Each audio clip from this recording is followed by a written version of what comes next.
Have you been surprised at all with the seeming acceptance to some degree of sports and culture and Donald Trump? Like you're seeing these athletes now doing sort of the Trump dance. Like that was not the mood at all 8 years ago. Do you know why that is?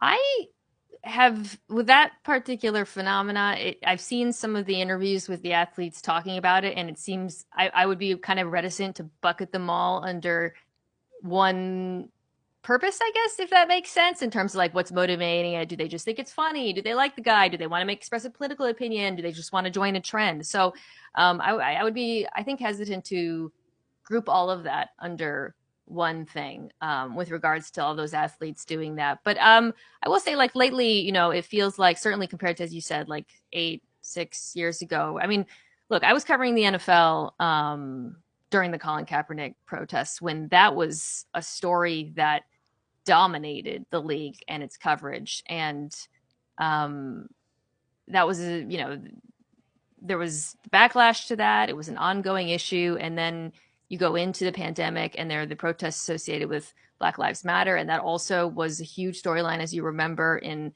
the NFL. Because as people who covered the league, my job was an analyst, but you also want to do justice to these athletes when they're using their platforms to send a message and to give them that space. And I think recognize the makeup of the league and why folks were speaking out at the time.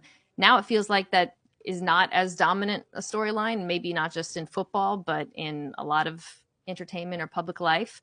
But these things tend to go in cycles, Alex. So I wouldn't be surprised if it comes back in certain ways in years to come.